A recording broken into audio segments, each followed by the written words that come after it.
उत्पत्ति की पुस्तक 13वां अध्याय वचन 1 से लेकर 18 तक।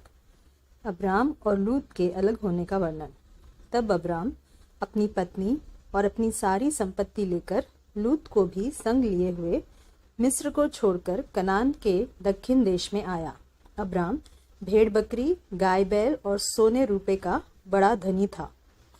फिर वह दक्षिण देश से चलकर बेतेल के पास उसी स्थान को पहुंचा जहां पहले उसने अपना तंबू खड़ा किया था, जो बेतेल और आई के बीच में है। यह स्थान उस वेदिका है जिसे उसने पहले बनाई थी, और वहां अब्राम ने फिर यहोवा से प्रार्थना की। लूत के पास भी, जो अब्राम के साथ चलता था, भेड़ बकरी, गाय बैल और तंबू थे। इसलिए उस देश में उन दोनों के लिए पर्याप्त स्थान न था कि वे इकट्ठे रहे, क्योंकि उनके पास बहुत धन था, इसलिए वे इकट्ठे न रह सके। अब्राम और लूत की भेड़ बकरी और गाय बैल के चरवाहों में झगड़ा हुआ। उस समय कनानी और परिज्जी लोग उस देश में रहते थे।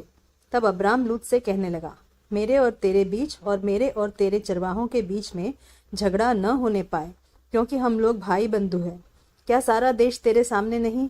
इसलिए मुझसे अलग हो जा। यदि तू बाईं ओर जाए तो मैं दाहिनी ओर जाऊंगा, और यदि तू दाहिनी ओर जाए तो मैं बाईं ओर जाऊंगा। तब लूत ने आंख उठाकर यरदन नदी के पास वाली सारी तराई को देखा कि वह सब सिंची हुई है। जब तक यहोवा ने सदोम और अमोरा को नष्ट न किया था, तब तक सोवर के मार्ग तक वह तराई यहोवा की वाटिका और मिस्र देश के समान उपजाऊ थी। इसलिए लूत अपने लिए यरदन की सारी तराई को चुन के पूर्व की ओर चला, और वे एक दूसरे से अलग हो गए। अब्राम कनान देश में रहा, पर लूत उस तराई के नगरों में रहने लगा और अपना तंबू सदोम के निकट खड़ा किया।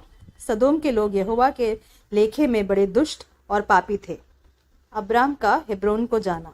जब लूत अब्राम से अलग हो गया, तब उसके पश्चात यहोवा ने अब्राम से कहा, आंख उठाकर जिस स्थान पर तू है वहां से उत्तर, दक्षिण, पूर्व, पश्चिम चारों ओर दृष्टि कर, क्योंकि जितनी भूमि तुझे दिखाई देती है उस सब को मैं तुझे और तेरे वंश को युग युग के लिए दूंगा, और मैं तेरे वंश को पृथ्वी की धूल के किंकों के समान बहुत करूंगा, यहाँ तक कि जो कोई पृथ्वी की धूल के किंकों को गिन सकेगा, वही तेरा वंश भी गिन सकेगा।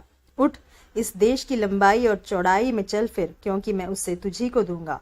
इसके पश्चात अब्राम अपना तंबू उखाड़कर ममरे के बांज वृक्षों के बीच, जो हेब्रोन में थे, जाकर रहने लगा, और वहां भी यहोवा की एक वेदी बनाई।